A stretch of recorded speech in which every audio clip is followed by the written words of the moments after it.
Hello, everybody. Welcome into this episode of Unwritten. My name is Colin McGuire. I am your co-host along with Jess. Wilt, would you like to explain this fantastic guest we have today? So we have Brian Thomas today, who teaches at Musselman, but is also the head football coach for, God bless Brian, how many years now? 7, 8? 9. This is my 9th season, right? Don't say that, because that's how long I've been at the Journal. So we wanted to have Brian on. That makes us both old, I guess. Yes. We wanted to have Brian on just to kind of touch on sports in the COVID world. What's it been like being a head coach in this crazy, crazy world we live in now? Yeah, it's a lot different than, after last season, after last year, it kind of makes you look at everything, kind of what the new normal is. If you can say that, I guess, we don't take for granted all the things that we had, because, it was every day it was, hey, this is my routine. It was the same. And then last year, obviously, it got thrown off of or any type of schedule, and you've really learned to live day by day and just kind of take whatever is thrown your way and just kind of roll with it a little bit. Now, this is also, Jess told me before we got on that you lost, I think, the entire offensive side of the ball to graduation. Yeah. Crazy, compounding COVID with just some of the challenges this year with our team. It's been a very different year. I don't know if I've ever had or ever will again have the situation that we've had where we graduated so many guys who had significant playing time. Such a great, a lot of times to be a successful team, it takes a couple great groups together. You want a good senior group with a good junior group, but, really last year, we had such a solid senior class and so many solid players that, we lost a lot. So that's kind of been a challenge in itself of reshaping. It's been an exciting challenge, but at the same time, it's kind of reshaping the makeup of our team. And that class too, they weren't just solid seniors. A lot of them were solid since freshmen, sophomores. What kind of culture shift does that leave? Because you guys are all about culture there and brotherhood at Musselman. Yeah, you're exactly right. A lot of the seniors that we had play last year were starters when they were sophomores, and that was our team that went to the state semifinals, when they were sophomores. So you're right, a lot of, like you mentioned, not just a lot of solid seniors, but guys that have been in our program for a long time. I'm a big believer in leadership, just in the world in general. I think leadership takes our country, takes a team, takes anybody a long way. So it's just kind of, hey, the next man up. Those guys are going. It's your time to shine. A lot of our kids that are playing this year got to watch those guys and got to learn from those guys. So, you are right. We are big on, the culture, the atmosphere, how we're made up as a program. So now you get to take those lessons that you've learned and apply them and use them yourselves. Would this be in any way a rebuilding year for you guys? I don't know. I don't really, to me, I don't really like that word.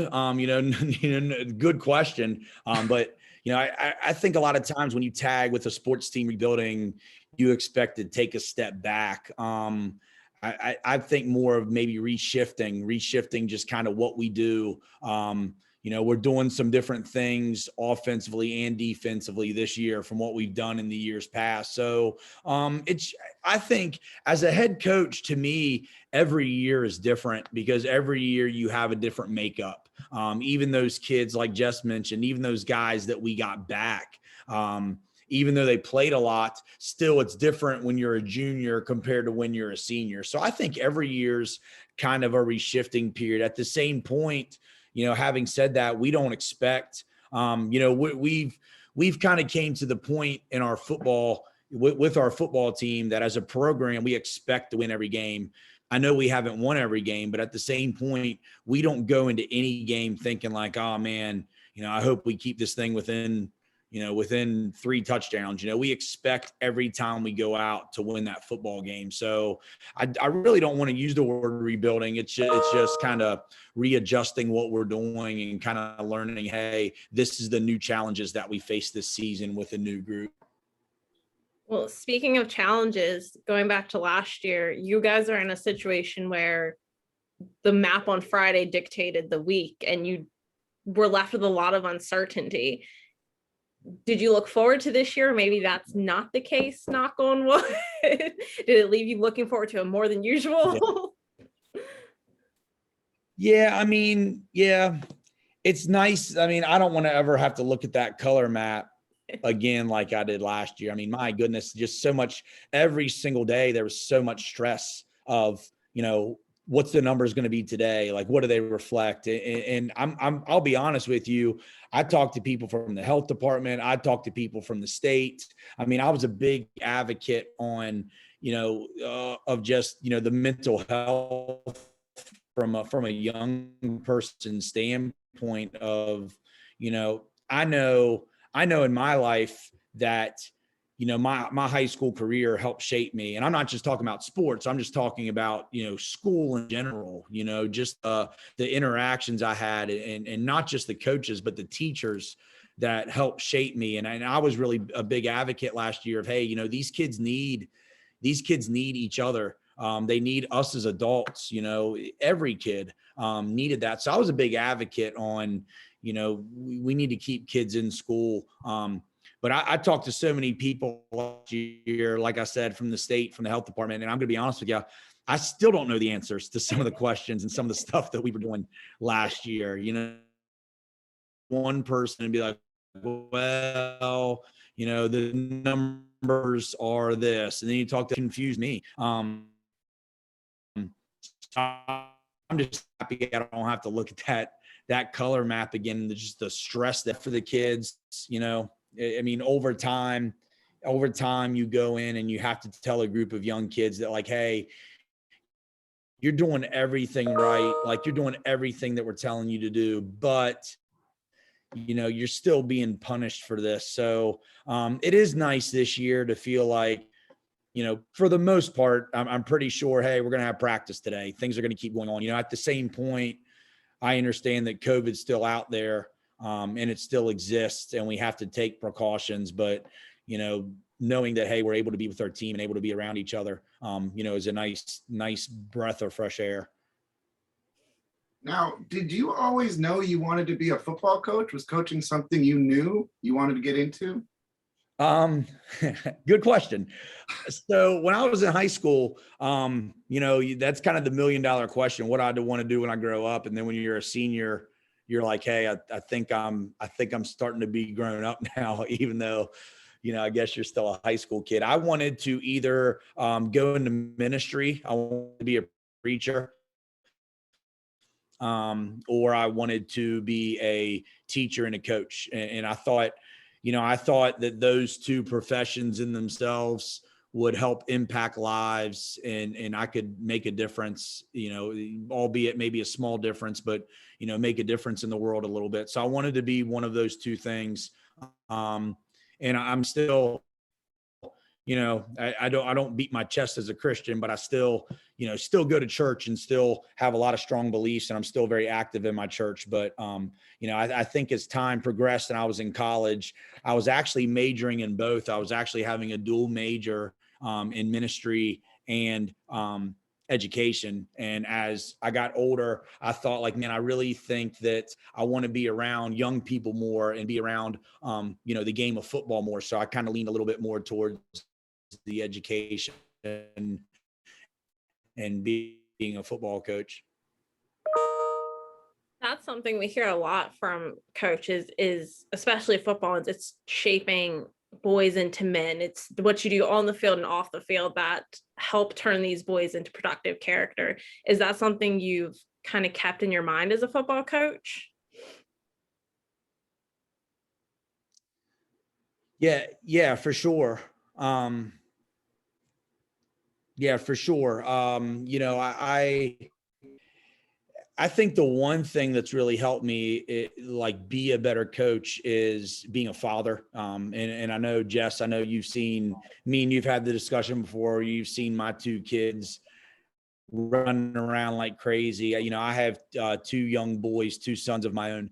And I really think that that's helped me be a better coach, because every situation I often think to myself, how would I treat my own son? And I want to raise these kids like they're my own kids. And I tell our players that all the time. I say, even when I get on you, like I get on my own kids at home because I'm trying to make them better young men. So I tell our players that all the time, where, I'm treating you like I would treat my own kids, even the times that you have to show them tough love and get on them, you got to do that with your own kids. So, you try, I mean, the older you get, we joked around earlier about getting older, but the older you get, the more it really is about the relationships. I was actually texting a former player today, who's playing college football right now, and talking with him a little bit today. And those are the things that, as you get older, they mean more, because you want to pass down how to be a good person. And then, as these kids come back and see you as they get older in life, that means more to me. The fact that, hey, I think I helped this kid out, and I think I helped this kid, be a better father or a better husband, to be a successful impact on our society. I was looking on the school's website earlier, and I think I saw, and correct me if I'm wrong, that you teach math. So Mhm. math is something Jess and I know nothing about because we're journalists. Now, what drew you to math, and is there a parallel between math and coaching? Does that help either way? Yeah, so I was drawn to math because my mom was she taught at Hedgeville High School for, oh man, I don't know how many years, 30 years, I think. Like she taught at Hedgeville High School. She was the math department chair, the head math department chair at Hedgeville High School. So I kind of got, I guess, my skills, or I don't know, whatever you'd say, from her. And it just kind of always came easy to me, even growing up. My favorite subjects in school were phys ed and math. Math just always came easy to me. So when I started, when I knew I wanted to be a teacher, I thought to myself, like, hey, everybody wants to be a PE teacher, which I love sports. I thought, still to this day, I've been teaching at Musselman for 15 years now. And, when I first got the job, even to now, there's always a need for math teachers. So I thought to myself, hey, I love the subject. I know I'm not going to be, ever looking or begging for a job. I know there'll always be a need for that job. So that kind of drew me towards it a little bit. I think a lot of kids, I see it every day teaching math. A lot of kids have a negative outlook on math, just like, oh man, like I hate numbers, or I don't enjoy doing this. And I try to make my class exciting a little bit, where, it's just fun. So, I've always enjoyed it. As far as the parallel, I do think there's a parallel, in sports, there's a lot of numbers. In football, you see a lot of,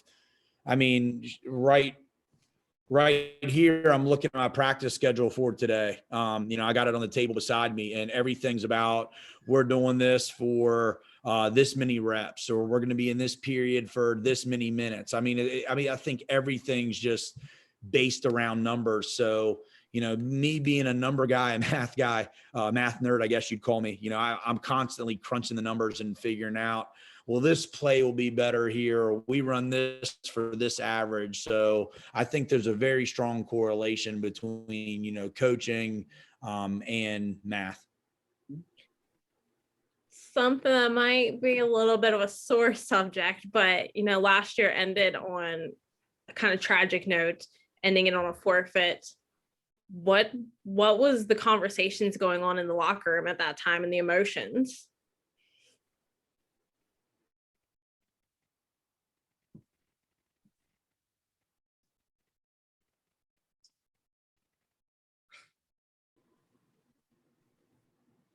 Hey, you cut, I think my internet was in and out. You cut out on that question. The last thing I heard was you said last year ending on forfeit. What were the conversations in the locker room at that time and kind of the emotions everyone was going through?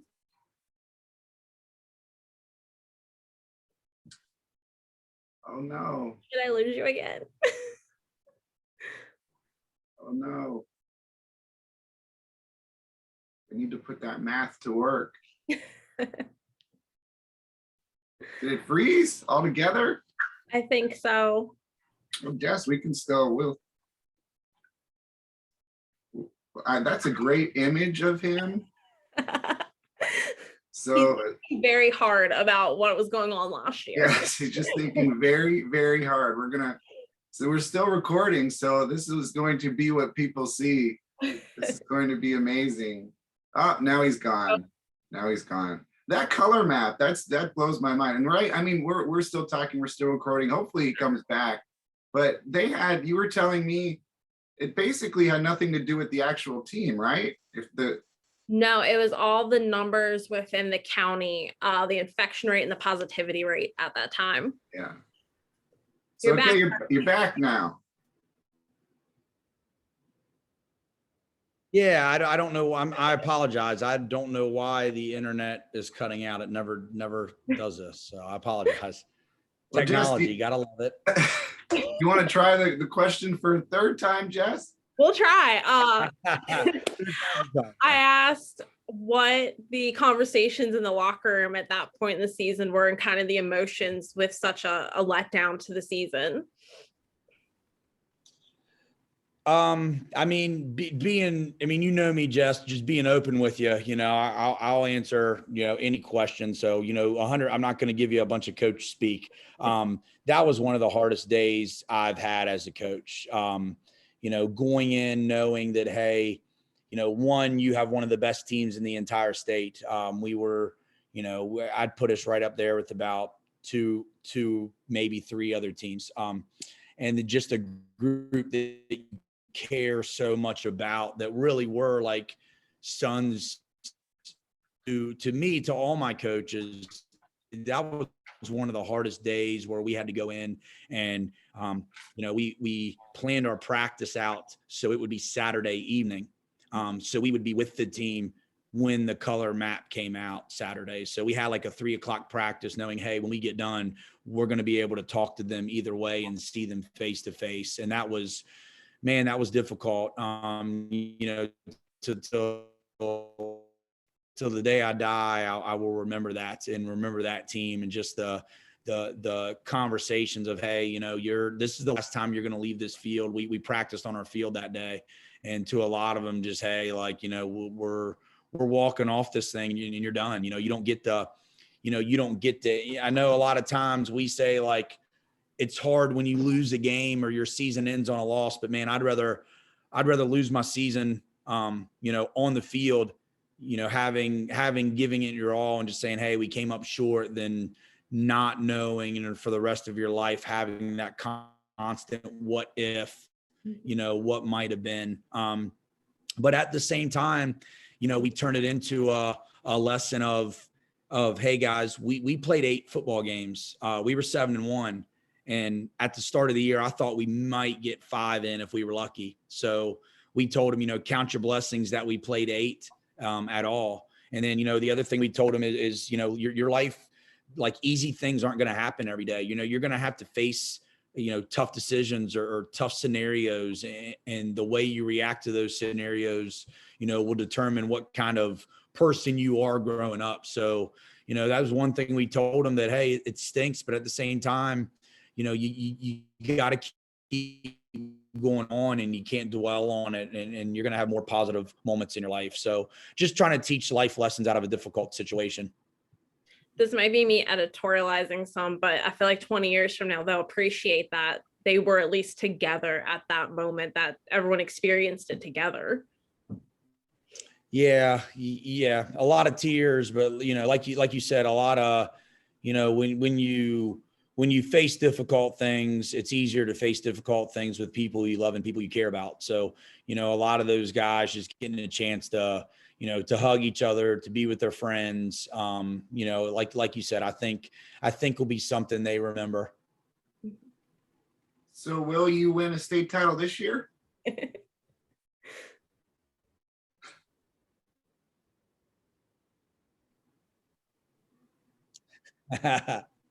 That's the goal. That's always the goal.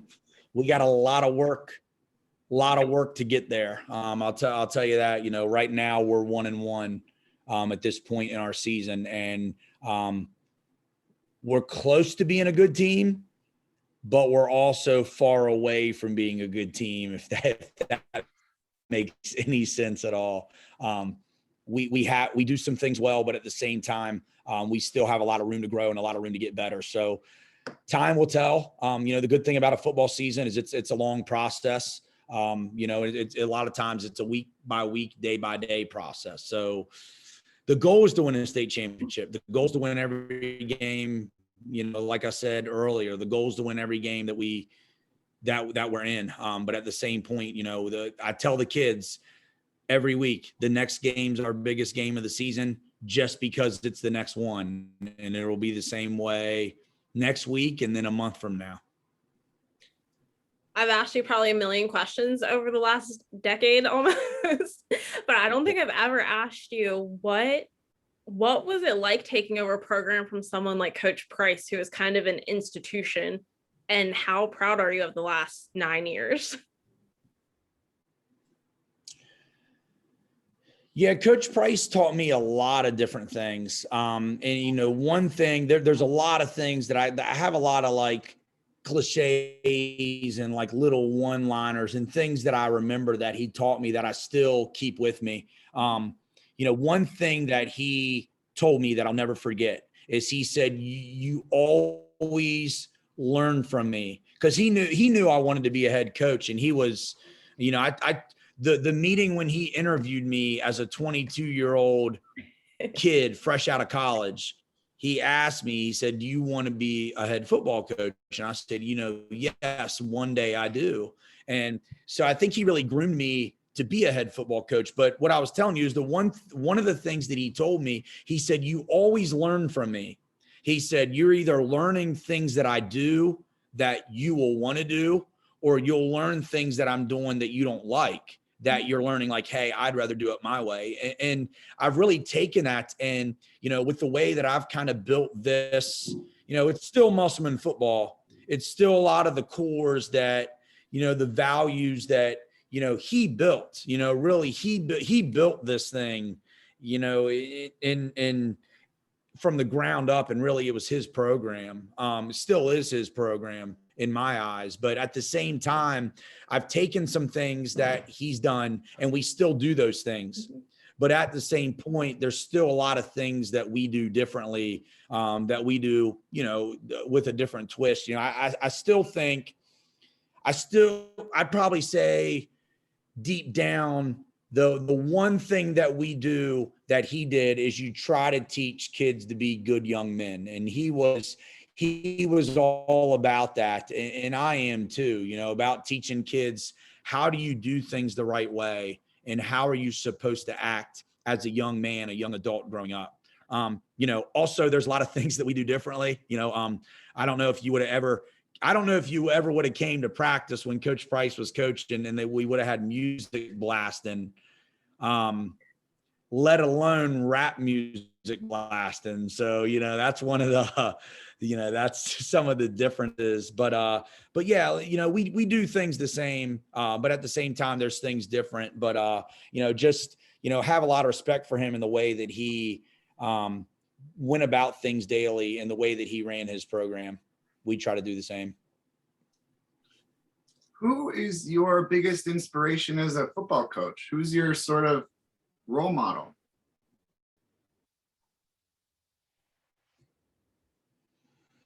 Oh man.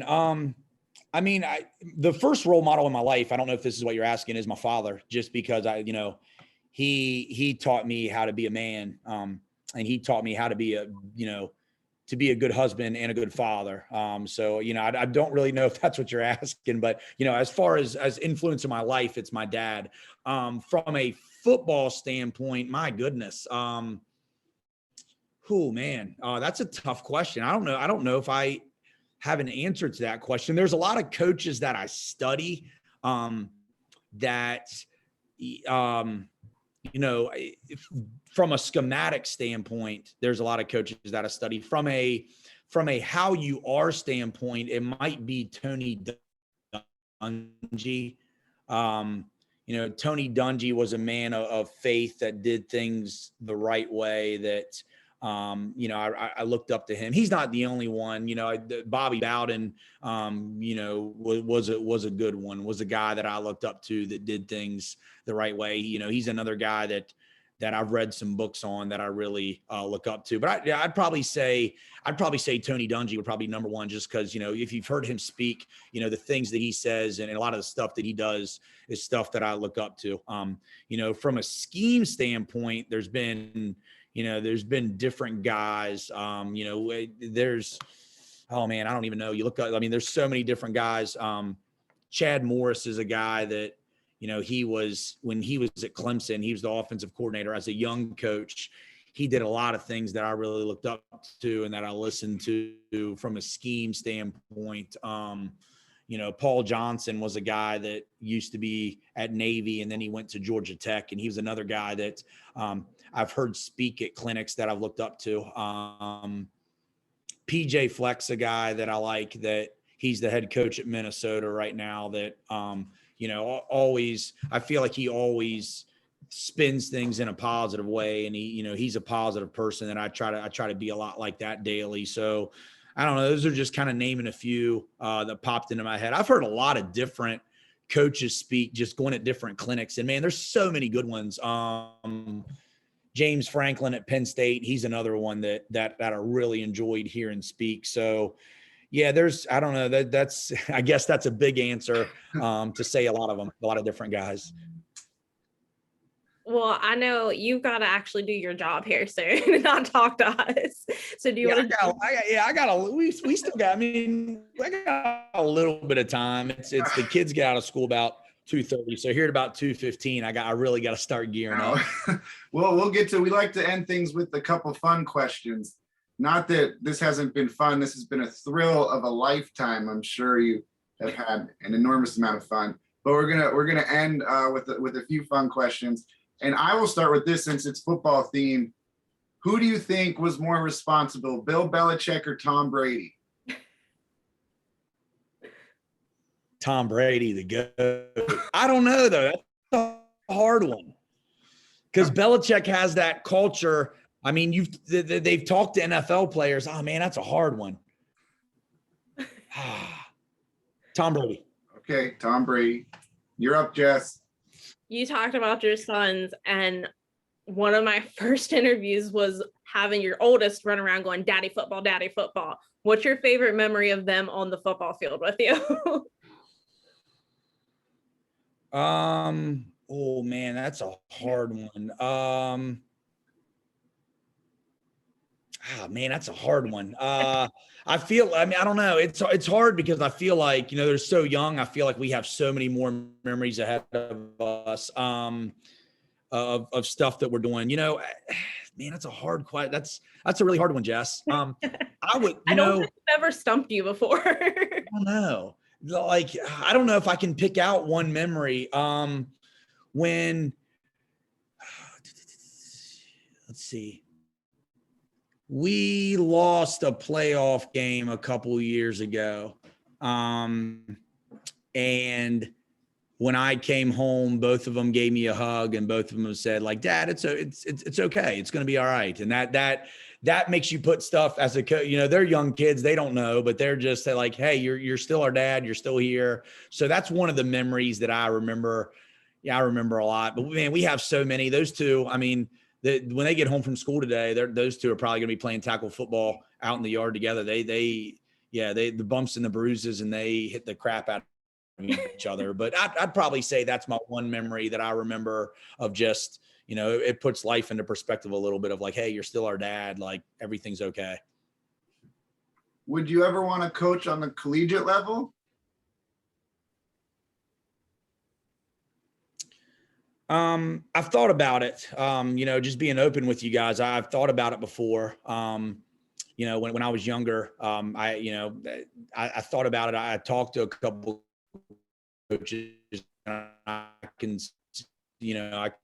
considered applying and taking a couple other and get higher. Now, no, I can say very strongly now, I'm not going anywhere. I'm not going to coach anywhere other than Musselman. One of those is because the main reason is because I think we have a good thing going here, not just from a football standpoint, from a standpoint of, I think we have kids that, I don't want to say necessarily they need me, but they need the environment that we have. And they need what we have. And, another reason is because, talking about my kids and kind of tying in the last question, I'm about to blink and my kids are going to be here. So, my kids and my wife, my family in general are so ingrained into South Berkeley, into where we're at. So I don't really want to coach collegiately just because this is my home and this is the place that I love. And, now watching my kids grow up, there's a lot of kids that I care about, the high school kids, but there's a lot of younger kids that I'm getting to know too, that I want to see grow up and mature. So no, 10 years ago, I would have said yes, but now, not at all. Musselman's my place. I'm going to steal Colin's usual question. In Berkeley County, where is the best place to eat? Man, this is hard. Man, the football questions are easier. These are the hard ones. I'll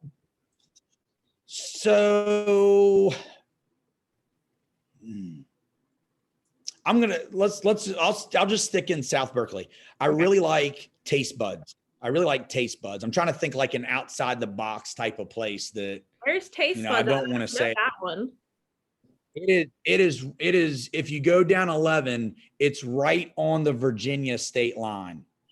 Okay. And their wings are great. So that's a place that I'm trying to think outside the box a little bit, where, I can tell you guys something where maybe if somebody's listening and they think, oh man, I'm going to try that place out. But, well, Brandon will be listening, and I'm sure he'll be there for wings. Yeah, I'm writing that down right now. Yeah, it's pretty good. Myself, anybody that knows me will tell you that the one place that I'm obsessed with is Dairy Queen. And that's just everybody knows Dairy Queen, but man, I could live off of ice cream. I'm huge ice cream. So there's a place that everybody knows that I love. And then there's a place that is kind of outside the box. We'll get you out of here on this. I was on your Twitter earlier today doing some research on you. There's very interesting stuff on there, a lot of inappropriate things. No, I'm kidding. No way. No. But one thing you had mentioned, you already alluded to this before, about music during practice. And you had written, this was, I think, from months ago, about you were listening to 80s rock during practice. So who is your favorite 80s rock band? Oh, man. There's so many. My go-to song is Thunderstruck. Like when I need to get my head right, it's Thunderstruck. If I'm listening to any band, I'm a Queen guy. I love Queen. Okay. Do you have a favorite Queen song?